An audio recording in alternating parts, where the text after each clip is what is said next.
this lemma? Yes. We're proving this lemma. We're proving this lemma. And Wait a second.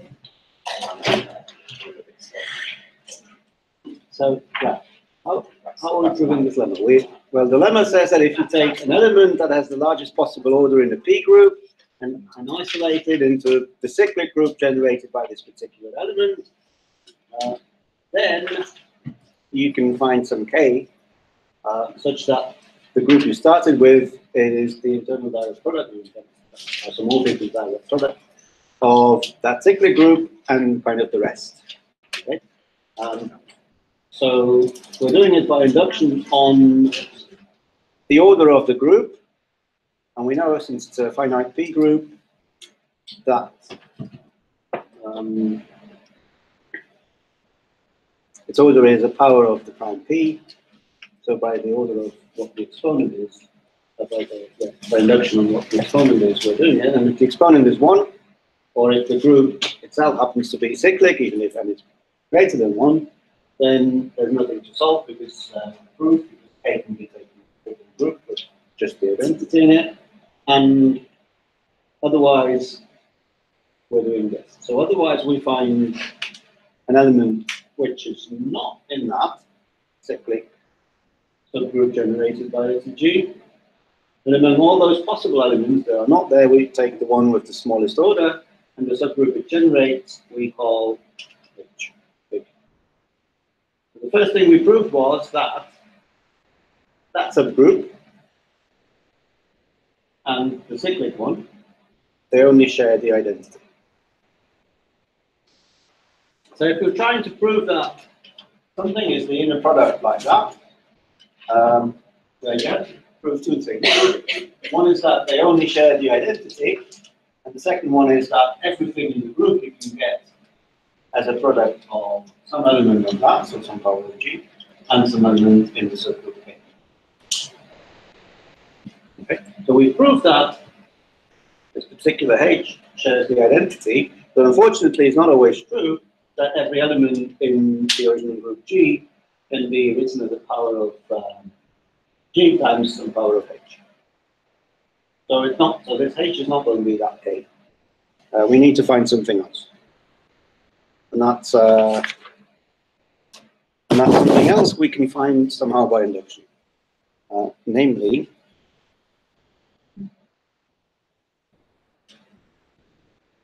Okay.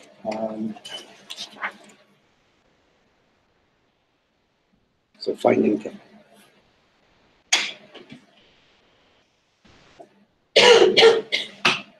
Do this.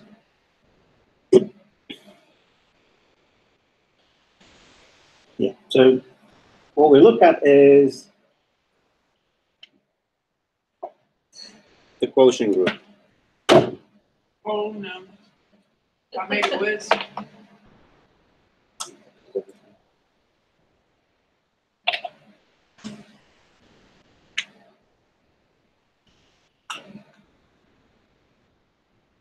That was a really good job.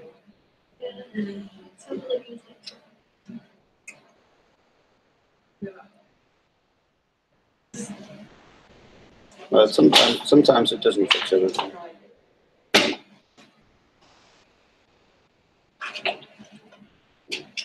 Work.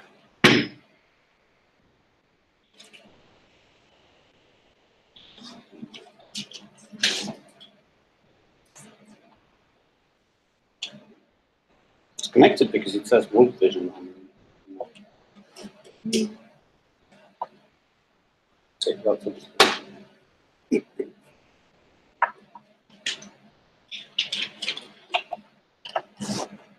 One more time.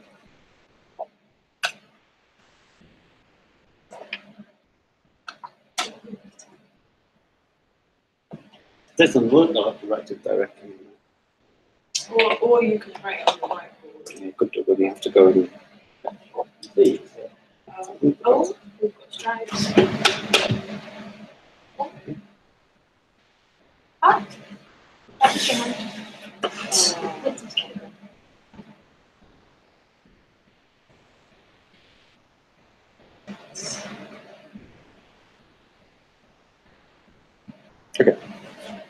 So that's the quotient of factor group. Well, H is normal because everything's abelian, and in an abelian group, every subgroup is normal. So we can do that. What is this? The order of that factor group.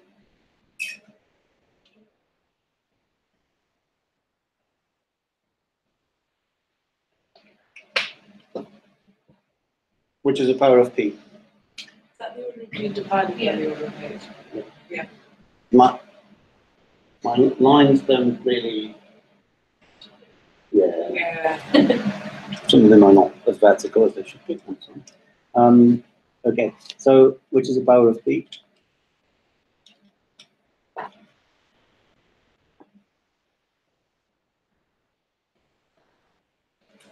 So this is a finite, obviously, abelian, obviously, p group. What is that on the power? Yeah, that's p to the something. But I don't care what the power is, so I don't write it. If I don't care that what something is, then I write something that's unreadable, and soon we will see that if something can be everything, I write a star. You're not sure what is the answer. You just put something that you can't read, and then you need to assume you can't read it. It's your problem. You need to give us a mark, proper mark, if you can't read it. Yes. Except, well, you won't see the exact mark before. So that's mine. Anyway, so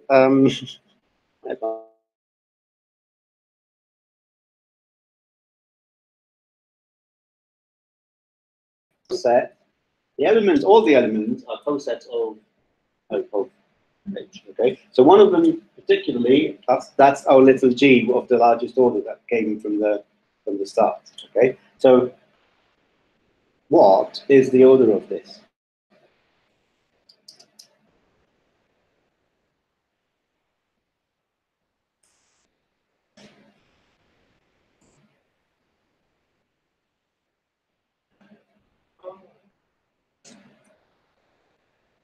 Well, so this subgroup, its elements are cosets. Okay, so you can ask what is the order of something in a group. So that's simple. So we know that it's some power of p because it's a finite abelian p group. So it has to be a power of p. So it is p to the k. Now I start to care. I'm starting to care what the k is going to be. So what we have is, I have to get quicker.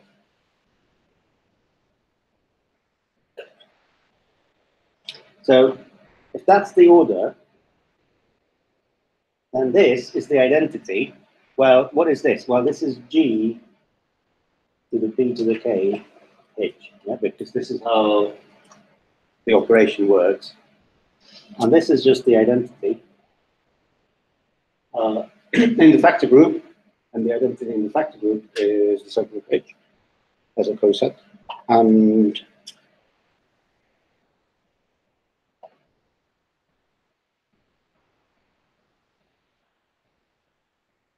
so g to the p to the k.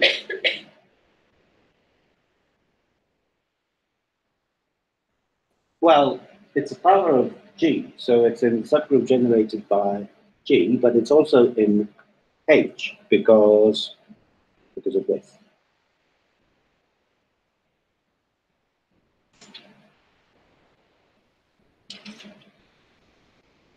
So, and this, by the claim, was just the identity.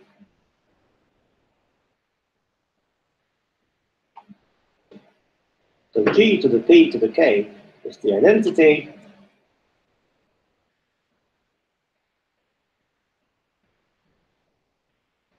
Well, we know what the order of g is. That we've probably forgotten since yesterday. But the order of g is p to the n. So p to the k is p to the n. So that's the order of g.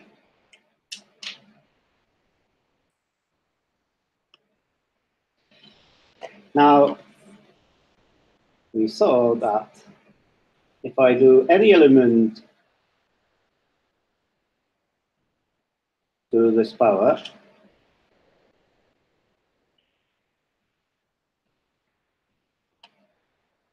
p to the n, and I get the identity. That's something we discussed yesterday. I think. So therefore, if you do this, necessarily you're getting the identity in the factor group, and therefore no element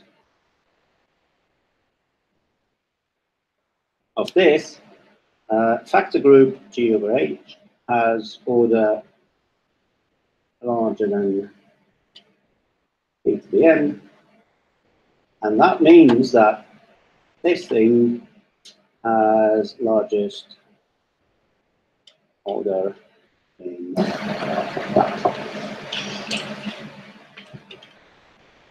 Okay, so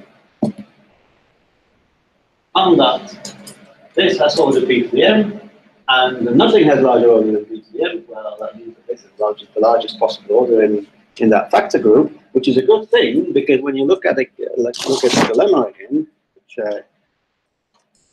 is this. It wants us to find an element of largest order in some group, and then you can use this. And now we can use conduction, because even though I don't really care what that bullet thing there is, it's less than n.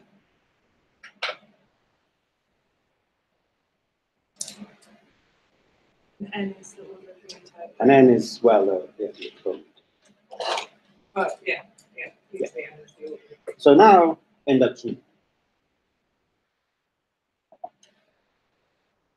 We have a p group. Its order is smaller than p to the n, and it's the p, and it's an abelian group. And we have GH as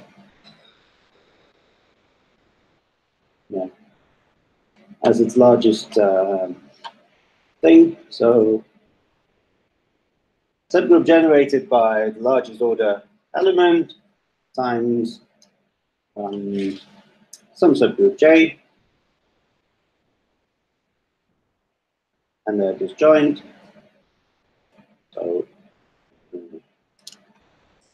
the identity in it, and that's the inner direct product. And J is some subgroup of G squared H. Now, by the correspondence theorem, who remembers the correspondence theorem?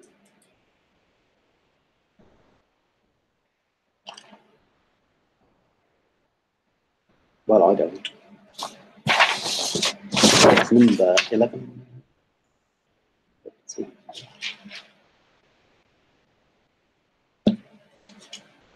What does it say? Correspondence theorem.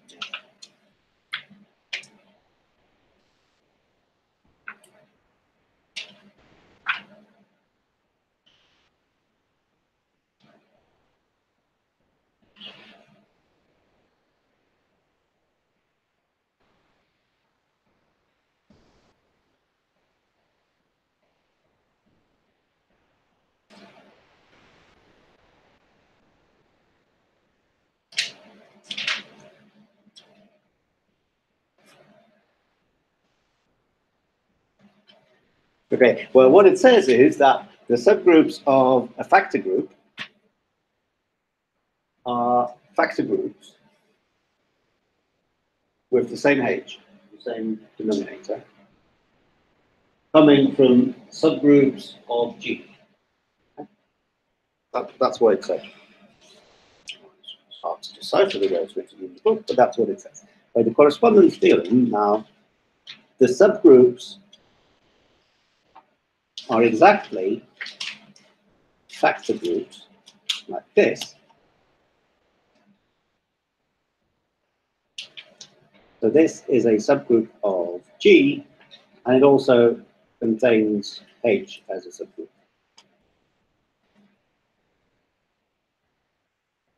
That's what it says.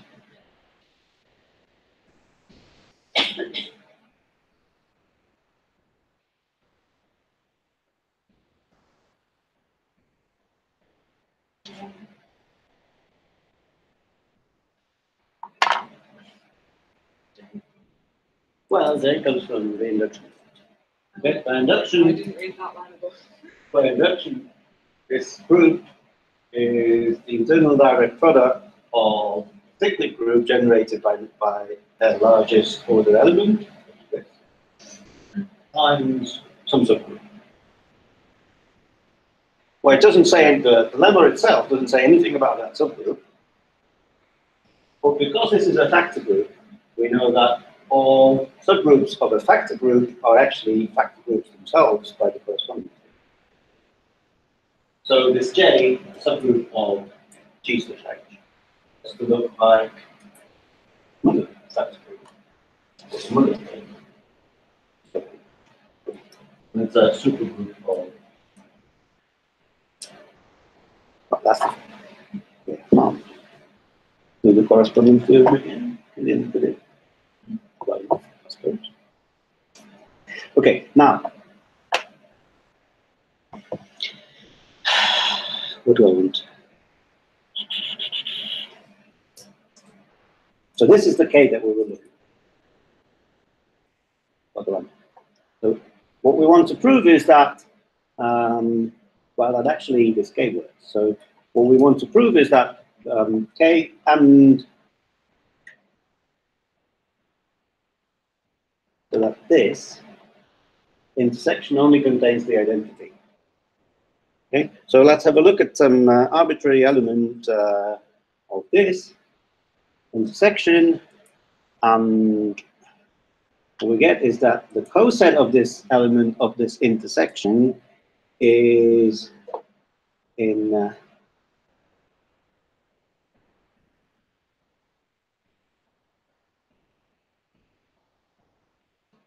this. So it's in that subgroup over here.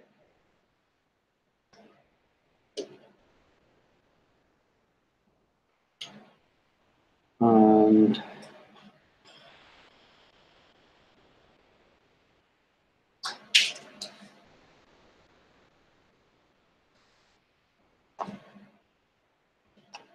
but also because B is in K, then BH is a coset of K.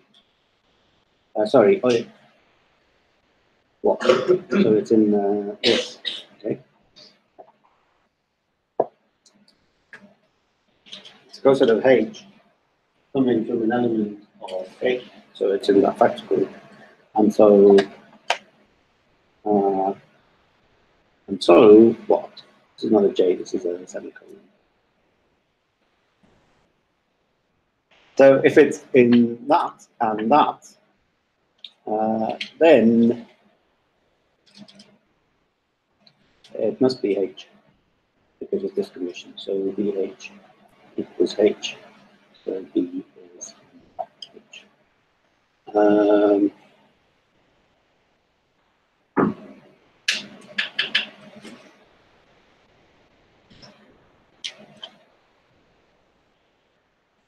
But then B is in both B, as we were assuming, and in H, and that only contained the identity by the claim. So B actually is the identity. Okay, so that's one thing, and the second thing that we want to prove is that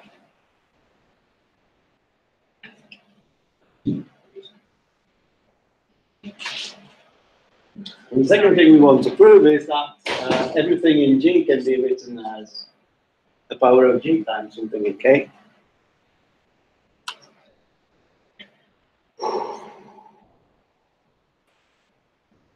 So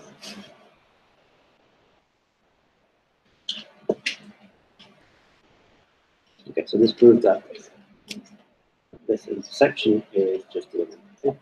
Okay, and the second thing we want to prove that it can be written as a power of G. Does not work. So A is in some coset of H. Why am I doing it in this way?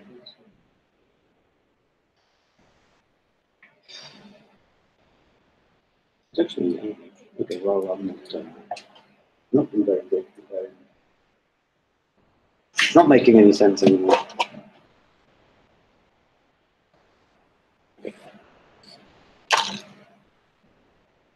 It's in this concept. And then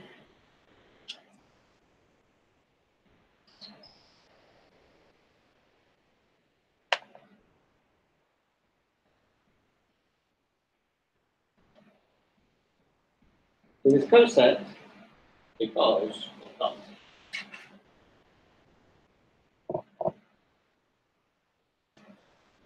is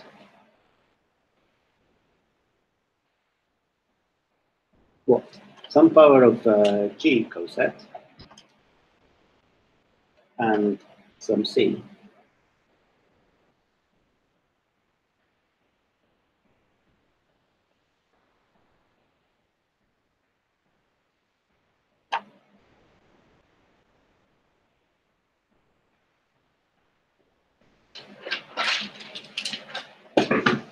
This is G to the K CH.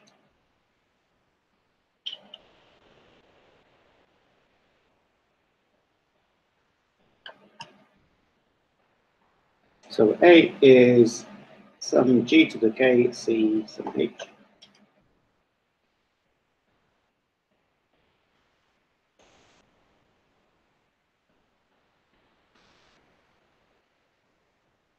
And this is in there, and this is in H. No, for not for some, but for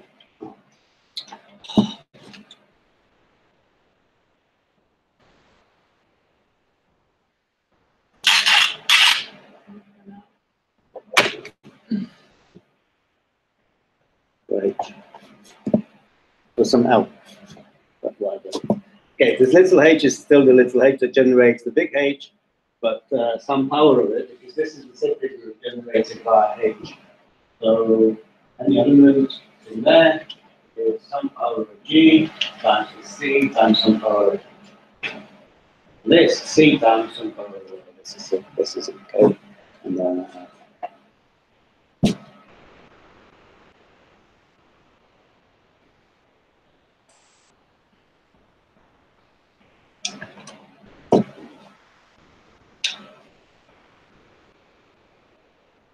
okay, it's the end of the proof.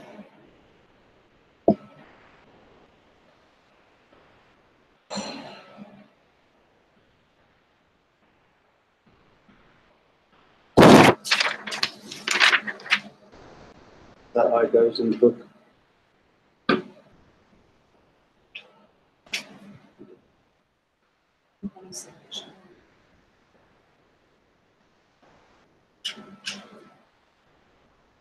So example. Let's say your G is Z27 times Z9 times Z3.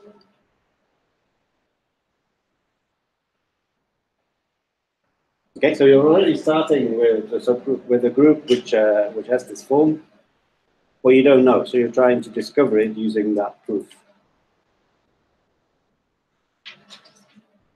This is a free group.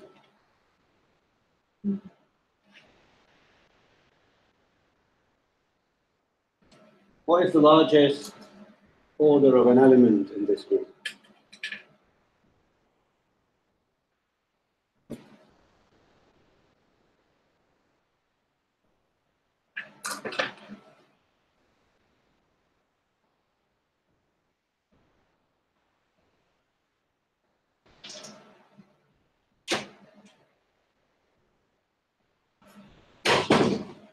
For example, when you take 1, 0, 0 as 2, 7, so let's call this G.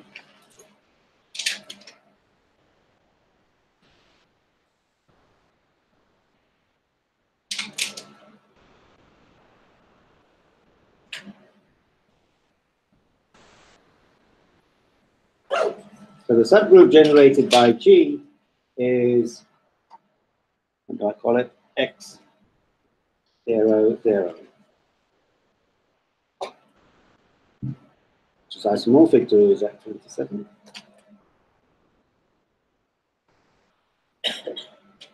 So I'm taking part of this, so I'm adding this to itself 27 times, I get 0. I've got all these.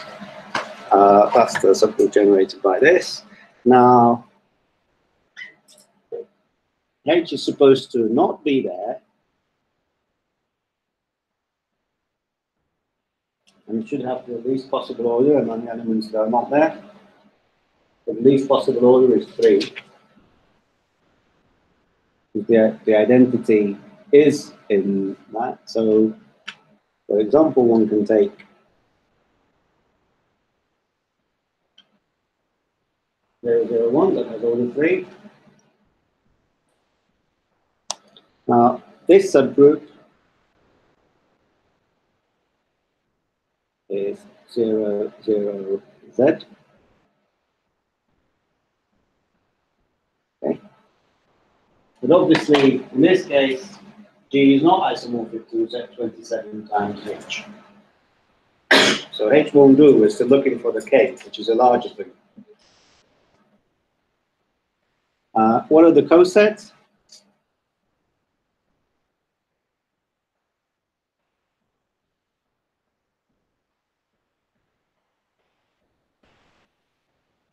They are X, Y, everything.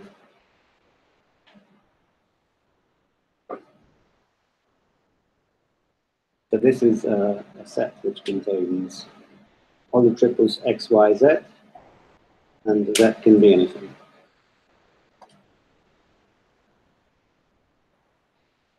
So because of the size 3, and what do I want next? So these are the elements of G over H. And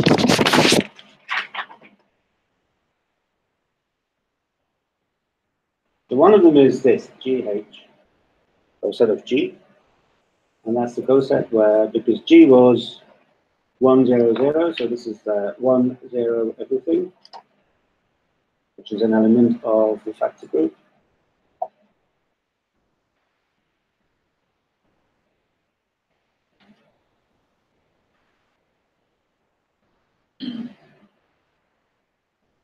And now for the induction, what were we doing? We were trying to say that this G over H was going to be the subgroup generated by this times some subgroup J.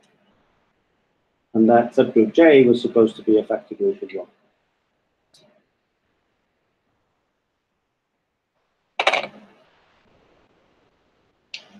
So in our case, this thing is going to be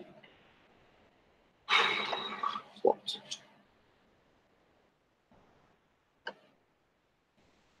We can put X.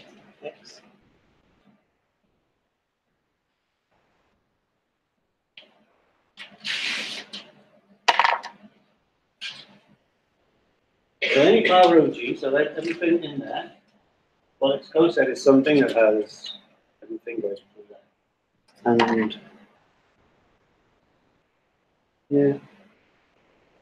And then obviously the K over H is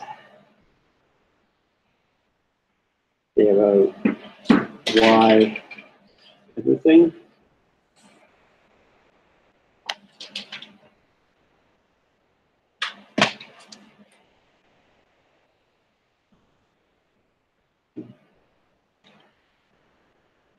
Then, well, that example explains it completely now. So this K was everything that has 0 in the first coordinate and don't have anything the other coordinate, and that's isomorphic to Z9 times 3. End of example.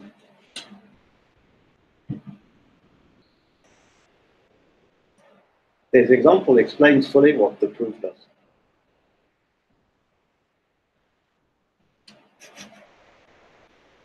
You haven't seen very good things.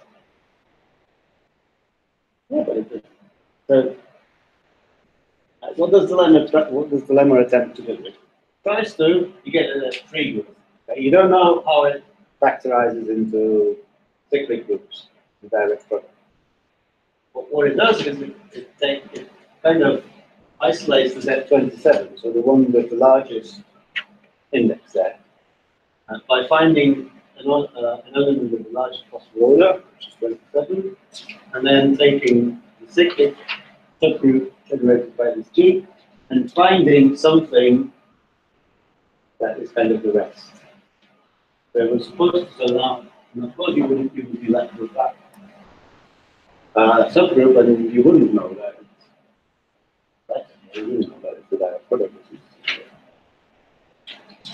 Okay, it explains it for this.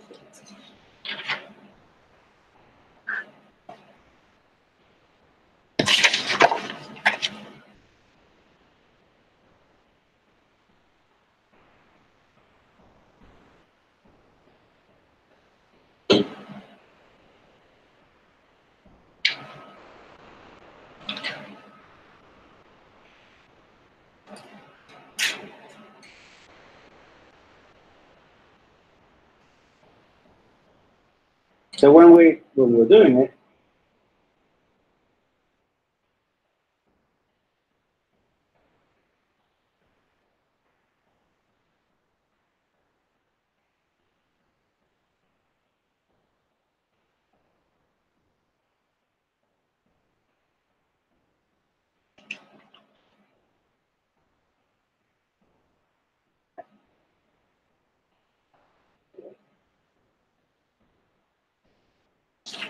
why is this true?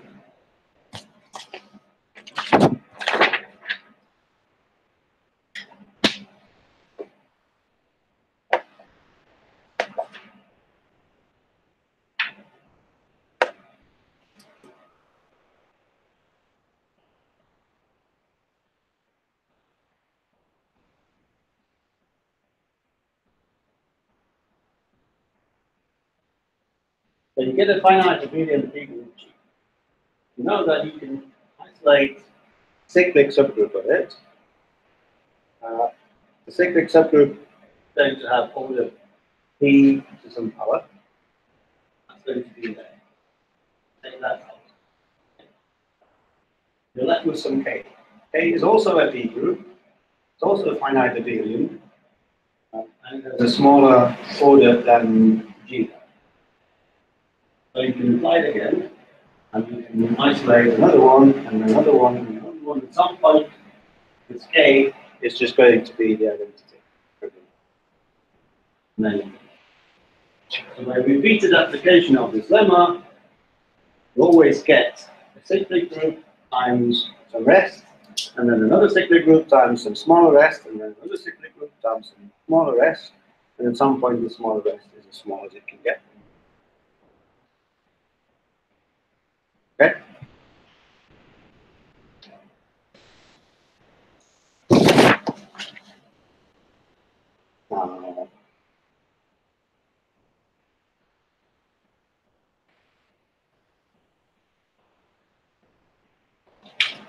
How does one prove the fundamental theorem? What does it say?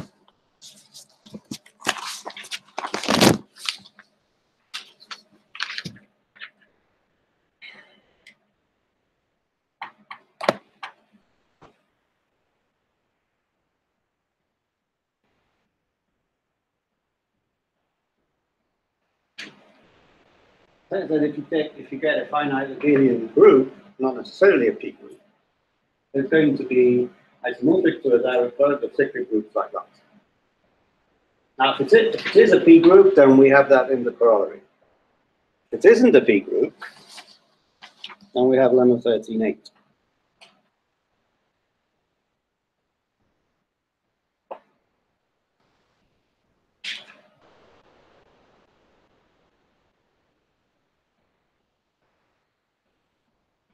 So from that 38, it's not a P group. You can split it into a direct product of P groups. So column of 38.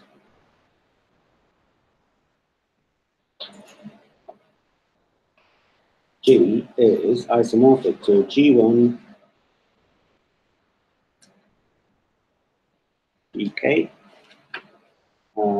where each of these is a P group.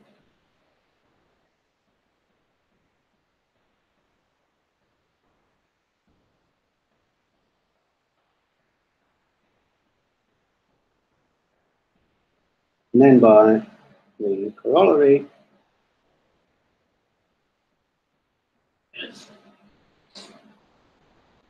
each of the GI is isomorphic to Z EI to some alpha. I don't.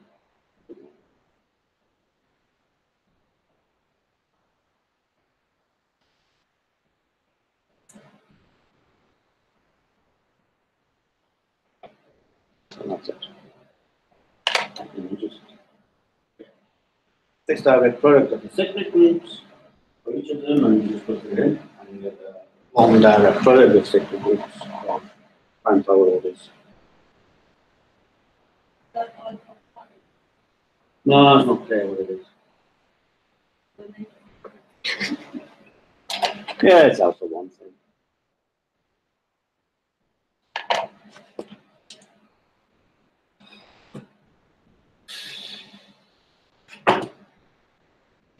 Be happy, it's the end of it. It hurts my head more than yours.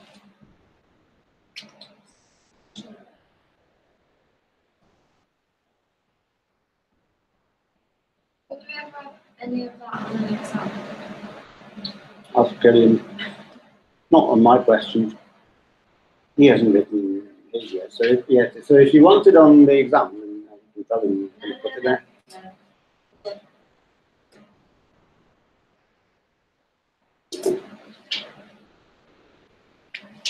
Or maybe I can change my.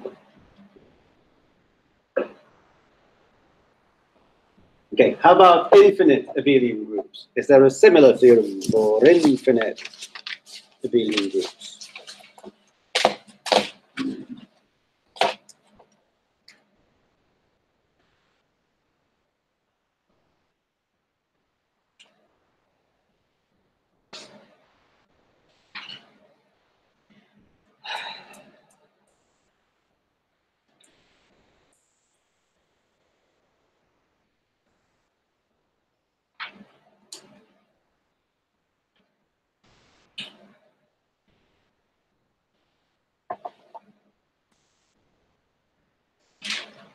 So, for infinite groups, of course, an infinite group can't be a finite product of finite groups because you'd only get finitely many elements. So it can't work like that. So the way it works is it's isomorphic to, well,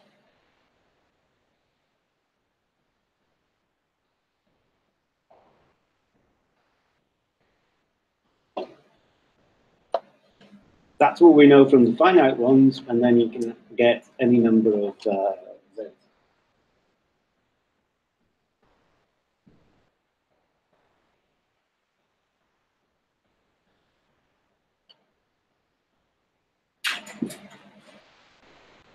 But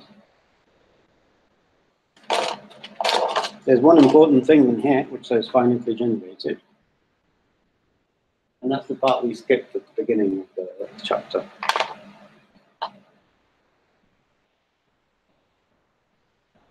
I don't want to spend any more time on it.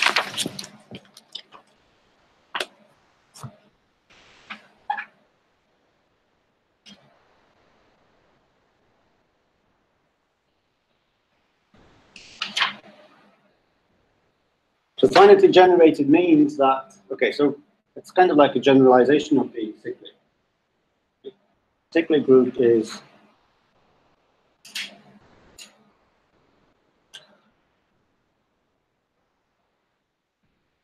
generated by one element, and and a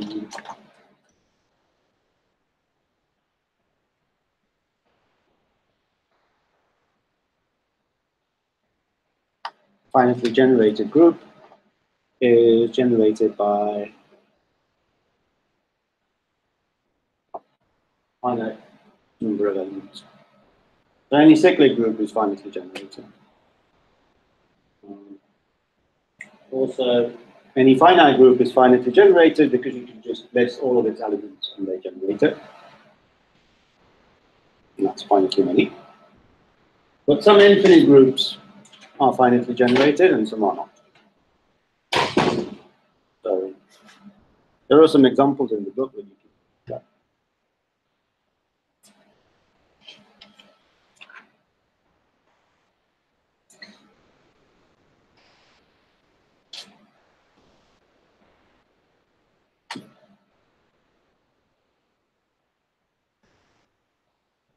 Because if you take 1, 0 and 0, 1, then you can get any element in there by taking either 1, 0 or 0, 0 and adding to it 0 down 0 and 0, 1 or minus 1. So you just need 2 elements to generate the whole group.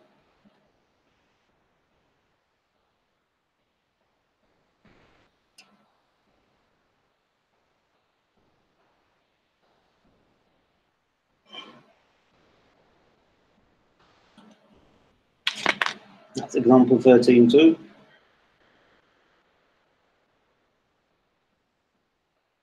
When you take the rationals with addition, not finitely generated.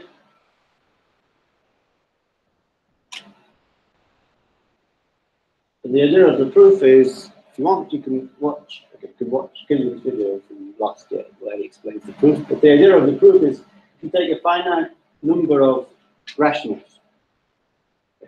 They have some denominators. And they have some primes that appear in the expansions of the denominators.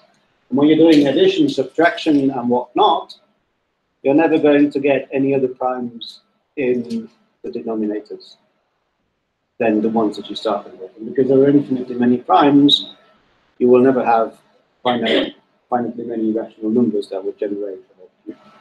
Okay. In other words, what this is saying is that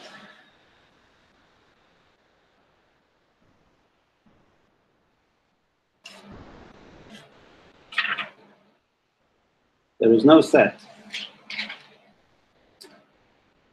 S, finite set of rational numbers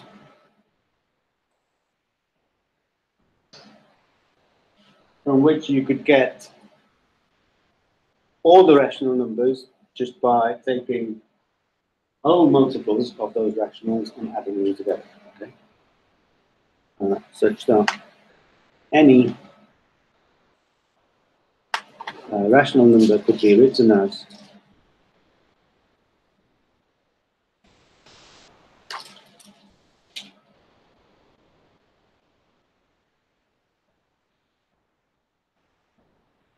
coefficient AI, SI, all the SI are all the elements of S, for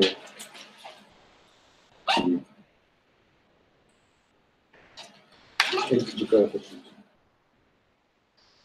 Not what it says, but it's not.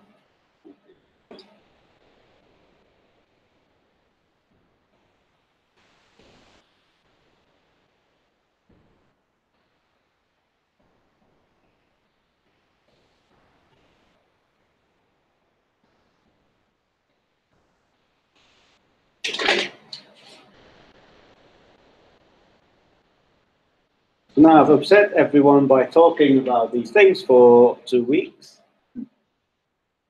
and not being very entertaining. Now, if it helps, I can tell you that last year Killian spent 3 weeks talking about it.